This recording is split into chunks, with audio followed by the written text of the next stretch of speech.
اس برکت سے محروم نہیں رہنا چاہیے۔ یہ پتہ نہیں کہ پھر سال میں بندے کو یہ نصیب ہو یا نہ ہو، اور اس میں اپنے گناہوں کی معافی، پڑھنا پڑھانا، اور قرآن مجید کا تعلق ہے اس سے، اس میں وہ نازل ہوا قرآن مجید کی تلاوت، اور بندہ لغویات سے پرہیز کرے۔ تو میں قرآن مجید فرقان حمید سے ایک ناتمام آیت، ناتمام کا مطلب پوری نہیں پڑھی، تھوڑا جا ٹکڑا پڑھا، ناتمام آیت غالباً سورہ رات سے پڑھنے کا شرف حاصل کیا ہے، جس سے متعلقات سے میں 2-3 مسئلے آپ کو سمجھانا چاہتا ہوں قرآن کی روشنی میں۔ یہ بھی رمضان شریف کی اختیاری سمجھ لیں کہ رمضان کا کیا مطلب ہے۔ رب تعالیٰ نے فرمایا کہ پوری عبادات جو ہیں ان کی جزا جنت ہے۔ نماز پڑھو گے، یہ جنت کی نماز جنت کی چابی ہے، یا وضو جو ہے یہ چابی ہے۔ حج کرو گے جنت ملے گی، زکوٰۃ دو گے جنت ملے گی، کوئی اچھا کام کرو گے جنت ملے گی۔ واحد بنائے اسلام میں 5 ارکان میں ایک روزہ ایسی نیکی ہے، ایسا فریضہ ہے، رب تعالیٰ نے فرمایا کہ اس کی جزا جنت تو ہے ہی ہے، یہ نہیں کہ جنت سے کہیں اور جائے گا بندہ۔ لیکن حدیث قدسی میں امام الانبیاء صلی اللہ علیہ وسلم نے فرمایا کہ رب تعالیٰ فرماتا ہے الصوم لی وانا اجزا بہ، فی روایت انا اجزی بہ، جب اجزی پڑھیں گے من ہوگا میں خود ہی اس کی جزا دوں گا، اور اجزا بہ کا معنی میں خود ہی میں اللہ ذات واجب الوجود میں خود اس کی جزا ہوں۔ یعنی اس کا معنی جمع تفریق کر کے کیا ہے کہ میں اس بندے کو جس نے روزہ جو ہے میری رضا کی خاطر رکھا اپنا دیدار کروں گا، سپیشل قسم کا دیدار اللہ تعالیٰ اس بندے کو کرائے گا جل شانہ۔ فرمایا انا اجزا بہ، تو فرمایا یا اللہ تیری عبادات کا میں بہت جلدی سے مسئلہ رکھنا چاہتا ہوں، آپ توجہ فرمائیں۔ ایک بنیاد بناتے ہیں کہ یا اللہ یہ بنائے اسلام جو ہے، 5 بنائے اسلام کے جو ہیں، اس سارے کا دار و مدار کیا ہے، کیسے تو قبول کرتا ہے، ہم کب کریں کیسے کریں۔ قرآن مجید بڑا پڑا ہے، رب تعالیٰ نے فرمایا من یطع الرسول فقد اطاع اللہ۔ اس میں آپ روزے کو لے لیں، حج کو لے لیں، زکوٰۃ کو لے لیں، اور اعمال خیر جتنے بھی پورا اس کا ایک ہی جواب ہے، وہ کام کس طرح کرنا ہے، کس طرح کرنا ہے۔ فرمایا جس نے میرے محبوب کی اطاعت کی اس نے اللہ کو راضی کر لیا۔ کبھی فرمایا قل ان کنتم تحبون اللہ فاتبعونی یحببکم اللہ۔ فرمایا اللہ کا پیارا کوئی نہیں بن سکتا، اگر بن سکتے تو صرف ایک چانس ہے کہ وہ میرے محبوب کی اتباع کرے، پھر اس کو نہیں کہ کہنا پڑے گا میں بڑا حاجی نمازی ہوں، میں اللہ کا پیارا ہوں۔ رب تعالیٰ ایسے اسباب فرمائے گا کہ دنیا اسے پیار کرے گی، رب تعالیٰ کہے دنیا کہے گی یہ اللہ کا محبوب بنتا ہے، اللہ نے پیارے نہیں، ولی اللہ نہیں، بڑے اللہ والے نہیں۔ تو یہ کب ہوگا؟ فاتبعونی، فرمایا جب میرے محبوب کی اتباع ہوگی۔ اور فرمایا کہ وما آتاکم الرسول فخذوہ وما نہاکم عنہ فانتہوا۔ اس کا بھی وہی معنی ہے کہ میرا محبوب جو کچھ دے وہ لے لو، جس سے منع کرے رک جاؤ۔ یعنی کہ حرام حلال ان ساری چیزوں میں کیسے میرے محبوب کا طریقہ ہے، وہ طریقہ جو ہے جیسے وہ بتاؤ یہ کرنا ہے یہ نہیں کرنا ہے، یہ کرنا ہے یہ نہیں کرنا ہے، جس کا معنی ہے وما آتاکم الرسول فخذوہ وما نہاکم عنہ فانتہوا۔ اس سے بعد آ جاؤ، اب آگے اللہ تعالیٰ نے خواتین میں آیت پہ فرمایا واتقوا اللہ، واتقوا اللہ، اینڈ فیئر اللہ، ان اللہ شدید العقاب۔ یہ فرما کر کہ میرے محبوب کی پیروی کرنی ہے، آگے تھریٹ دی ہے اللہ نے واتقوا اللہ، فیئر اللہ، دیکھنا اس سے گڑبڑ نہ کرنا۔ آگے خاتمہ آیت کا خاتمہ جو ہوتا ہے جہاں خاتمے والے الفاظ علماء فرماتے ہیں اکثر و بیشتر ان کا بڑا پیچھے والی آیت کی لائنوں پر بڑا دباؤ ہوتا ہے معنی کے لحاظ سے، جو پیچھے ہم پڑھتے چلے آ رہے ہیں نا، خواتین آیت کا پیچھے جو ہے وہ وہ زیادہ تر معنی واضح ہو جاتے ہیں، دباؤ ہوتا ہے کہ مراد کیا ہے، رب تعالیٰ کہنا کیا جاتا ہے۔ اس آیت میں جو اپنے محبوب کی وہ پروٹوکول بیان کر رہا ہے کہ میرا محبوب جس کو حلال کہے وہ حلال ہے، جس کو حرام کہے وہ حرام ہے۔ جیسے روزہ میرے محبوب نے رکھا ایسے رکھو، جیسے حج میرے محبوب نے کیا ایسے کرو، جیسے میرے محبوب نے زکوٰۃ دی ایسے دو، جیسے میرے محبوب نے شادیاں کی ایسے کرو، جیسے میرے محبوب نے غمی خوشی پوری زندگی اس کی تمہارے لیے نمونہ ہے۔ اور آگے فرمایا اگر ایسا یا اللہ کوئی آگے پیچھے ہو جائے تو فرمایا واتقوا اللہ، تھریٹ دی ہے، فرمایا اللہ سے ڈرو، ان اللہ شدید العقاب، فرمایا بڑی پنشمنٹ ہے، بڑا دردناک قسم کا عذاب ہے رب تعالیٰ نے تیار کر کے رکھا اس پر۔ یہ نہیں کہ چلو کوئی کرو تو کرو تو نہ کرو تو نہ کرو، فرمایا یہ کرو ہی کرو، کرو ہی کرو۔ پھر اب سرکار مدینہ صلی اللہ علیہ وآلہ وسلم کے قرب کی احادیث کی روشنی میں علماء نے بے شمار لسٹ ہے، میں دو تین برکت کے لیے بیان کرتا ہوں کہ اب اس پر عمل کرنے کے لیے قرب کیسے ملتا ہے سرکار مدینہ صلی اللہ علیہ وسلم کا۔ 5-10 منٹ آپ کے لوں گا، بڑی توجہ سے سماعت فرمائیں کہ ایک ہوتا ہے بعد، با عین دال، بعد ہوتا ہے دوری، ایک ہوتا ہے قرب نزدیکی، کہ کسی بندے کے ساتھ بندے کا قرب ہوتا ہے، یہ ہے وجہ پڑے سی جی آسانی جڑو علیک سے رہ کوئی گی، ان امین دوست پایا سی میں نہیں پایا جی، انہوں نے جناب ایک دفعہ گڈی پھسی سی تو میں رسا پایا سی تو جناب وہ دہڑے نہیں ساری دوستی ہوئی گئی ہے، پرانی گل ہوئی۔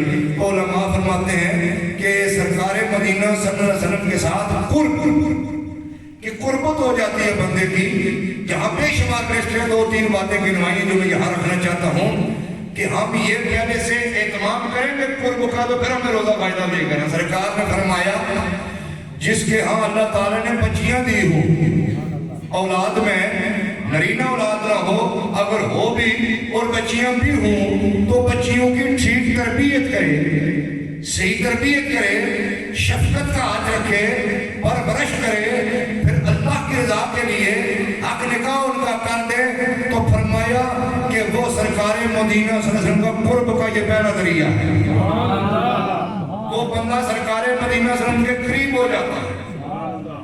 اور میں اب اس کی شرح کروں، وقت زیادہ درکار، آگے چلتا ہوں۔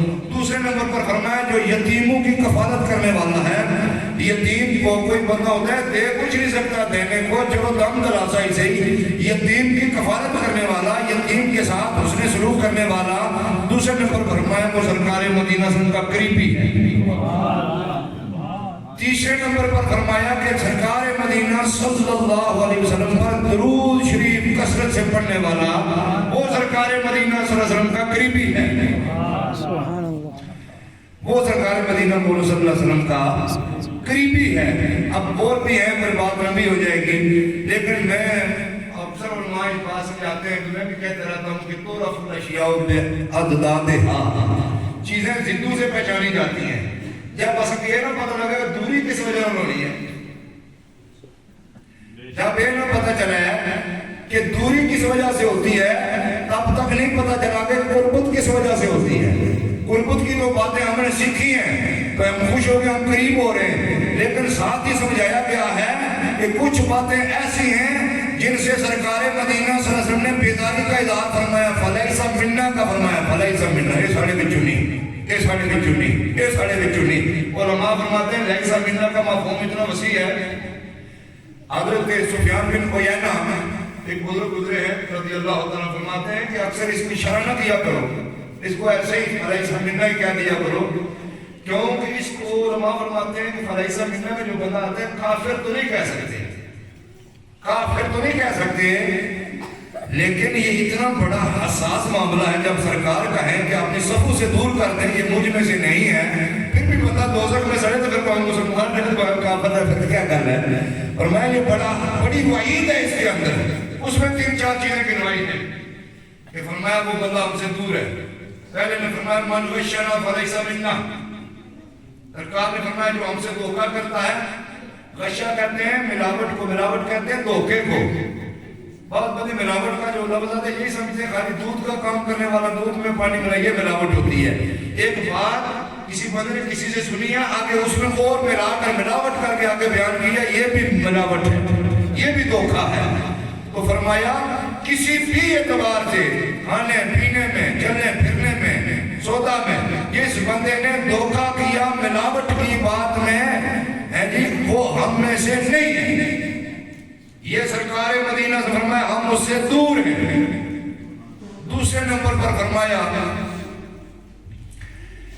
کہ من ادعا ما لیس لہ وَلْيَتَبَوَّأْ مَقْعَدَهُ مِنَ النَّارِ وَكَمَا قَالَ النَّبِيُّ صلی اللہ علیہ وسلم. یہ بڑی اہمیت اور بڑی فکر والی بات ہے. شاید ہم اسے بچ جائیں بہت مشکل لگتی ہے. یہ بات بڑی مشکل ہے. من ادعا دال عین یا اور اوپر کھڑی زبر دعا کا مطلب دعویٰ کرنا. من نکرہ ہے. میری سرکار نے فرمایا کہ من ادعا جس بندے نے دعویٰ کیا کسی ایسی شے کے بارے میں جس میں کوئی نہیں ہے زمین ہے یا فلاں ہے ایک ذرے سے لے کر کوٹی اس کی قیمت ہے کروڑوں تک ہے. جس بندے نے کسی شے سے متعلق دعویٰ کیا کہ یہ میری ہے ما لیس لہ حالانکہ گراؤنڈ ریالٹی یہ ہے کہ وہ چیز اس کی نہیں ہے. سرکار نے فرمایا فَلَيْسَ مِنَّا وہ بندہ بھی ساڑھے بچوں نہیں. اور اس میں اور دعویٰ فرمایا وَلْيَتَبَوَّأْ مَقْعَدَهُ مِنَ النَّارِ وہ اپنی سیٹ جو ہے وہ جہنم میں بندہ پکی کر لے. مرنے سے پہلے یہ کہ لکھ لگا ہوئی گیا جی اصلا میں سکھا ہوئی گیا جی اصلا جہنم میں جو حسین شہن ہوئی گئی رسا گیا جی پہلے ہی تھا سڑی کوئی تھا بڑھائی رکھو. اب دیکھیں نا جو بندہ مسلمان وہ کہتا ہے کہ کسی مولوی کی بات نہیں یہ کوئی فقہ کا مسئلہ نہیں ہے کہ نہیں یہ کو بدل جائے گا. یہ سرکار مدینہ ہم کتنی چیزوں میں مذاق میں بھی کہتے ہیں نہیں نہیں وہ ماڑی ہے یہ ماڑی ہے وہ ماڑی ہے. فرمایا من ادعا ما لیس لہ فلیس منا ولیتبوأ مقعدہ من النار. سرکار نے فرمایا جس نے کسی بھی شے کے بارے میں دعویٰ کیا جو اس کی نہیں ہے تو اس نے دعویٰ کیا تو فرمایا وہ دوزخ میں جائے گا ہمارا اس سے کوئی تعلق نہیں. تیسرے نمبر پر سرکار نے فرمایا النکاح من سنتی فمن رغب عن سنتی. نہیں اس سے پہلے یہ چوتھے نمبر پر. تیسرے نمبر پر فرمایا لیس منا من سحر او سخر لہ. وہ جو فرمایا وہ بندہ بھی ہم میں سے نہیں ہے. من کون سا سہارا جو جادو ٹونا کرنے والا ہے آؤ سوکھر لہو یا کروانے والا ہے. اس پورے گند میں کسی بھی کھاتے میں وہ شریک ہے. سنیا پترہ دینا بندے کی 10 نصاب بانا فرمایا کرنا یا کروانا یا جو بھی مسئلہ ہے سرکار نے فرمایا وہ بندہ بھی اسے بھی ہم بیزار ہیں. اور علماء فرماتے ہیں کہ جادو جو ہے اکثر اس میں شرکیہ جو کلام ہوتے ہیں اور صفری علم ہے اس میں بعض آتے ہیں جو بندہ جادو کو جائز سمجھے اور اس علم کو جائز سمجھے وہ بندہ کافر ہے. اگر جائز نہ سمجھے کسی کو نقصان نہیں پہنچاتا فقط وہ علم کی بات ہے تو وہ حرام ہے. اور علماء فرماتے ہیں اب وقت نہیں ہے کہ سب سے بڑا جادوگر کون ہے. سب سے بڑا جادوگر جس کے پاس جس نے سیاسیات میں ایم فل کی ہوئی ہے اور ماہر نفسیات ہوگا ابھی آیا نہیں ہے وہ ہے دجال. سیاسیات میں بھی وہ پورا ہے. اس نے یہ نفسیات بندے کا چہرہ پڑھ کر اس کو اٹریکٹ کر لینا. فلانے دیالہ صاحب لوگوں نے دسیا انہیں ساڑی کوڑیاں بھی گنی دسیا اسے بندہ بڑا بھائی بھائی کیا کمال ہے جی. فرمایا سب سے زیادہ ماسٹر اس معاملے میں جادو میں اور نفسیات میں کوئی ماسٹر بندہ اس دنیا میں تو وہ دجال ہوگا. اور علماء نے یہ بھی فرمایا ہے کہ جادو سب سے زیادہ اسرائیل میں اسرائیل کی سرزمین میں وہ بھی ادھر سے بے ایمان نکلے گا. اور دوسرے نمبر پر ہندوستان کی سرزمین میں یہ گند پایا جاتا ہے جی. تو اس سے بچنے کا حکم دیا ہے. فرمایا کہ کوئی بندہ من سحر او سحر لہ فلیس منا وہ بندہ بھی ہمارے ساتھ کوئی تعلق نہیں ہے جو جادو ٹونا کرتا ہے کرواتا ہے. اس قبیل میں کسی بھی قسم کی اس کی انٹری ہے تو اس کا اسلام سے کوئی تعلق نہیں. سرکار مدینہ اس سے بیزار ہے. اور چوتھے نمبر پر فرمایا النکاح من سنتی فمن رغب عن سنتی فلیس منی. فرمایا نکاح میرا طریقہ ہے. سنت کا معنی ہوتا ہے طریقہ. حضور نے فرمایا نکاح میرا طریقہ ہے اور جس نے میرے طریقے سے اعراض کرتا. اور علماء فرماتے ہیں کہ جس کے پاس اتنی استطاعت ہے، مال پیسہ ہے، سارے حالات ٹھیک ہیں، وہ نکاح کر سکتا ہے، اس کے باوجود وہ نکاح نہیں کرتا ہے، سرکار نے فرمایا اس کا بھی ہماری قبیلے سے کوئی تعلق نہیں ہے، میرے ساتھ وہ فلیس منا۔ کیوں؟ فرمایا کہ نکاح جو ہے رب تعالیٰ نے قرآن مجید میں فرمایا وَلَقَدْ أَرْسَلْنَا رُسُلًا،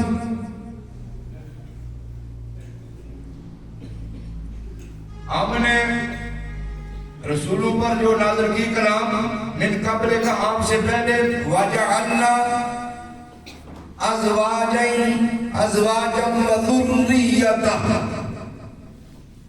فرمایا 1,24,000 جو نبی اور رسول آئے علیہ السلام، فرمایا رب تعالیٰ نے فرمایا کہ سب نے نکاح کیے، سب کی ازواج بھی تھی اور ذریت بھی تھی، اولاد بھی تھی۔ تو پتہ چلا کہ یہ سارے نبیوں کا طریقہ ہے نکاح کرنا۔ اس سے جانور کوئی بندہ سارے حالات ہوتے ہوئے اعراض برتتا ہے تو وہ سخت غلطی اور دوسری طرف جا رہا ہے۔ سرکار نے فرمایا فلیس منا، اس کا ہمارے ساتھ کوئی تعلق نہیں ہے۔ تو یہ باتیں جہاں یہ باتیں قرب کی ہیں کہ ہم نے کلمہ جس نبی کا پڑھا ہے تو اس کا قرب کیسے حاصل ہوگا، اس کا قرب کیسے حاصل ہوگا، وہ باتیں بھی بیان کی ہیں۔ اور قرب کے ساتھ ایک ہوتا ہے علاج، ایک ہوتا ہے اس کا پرہیز۔ علاج بنا دوائی کھاتا جائے پرہیز نہ کرے تو بات بنتی نہیں ہے۔ اس لیے فرمایا کہ یہ باتیں بھی خیال رکھو، وہ باتیں بھی خیال رکھو۔ ان باتوں کا خیال رکھتے ہوئے میانہ نبی سے سرکار مدینہ صلی اللہ علیہ وسلم کے نقش قدم پر چلا۔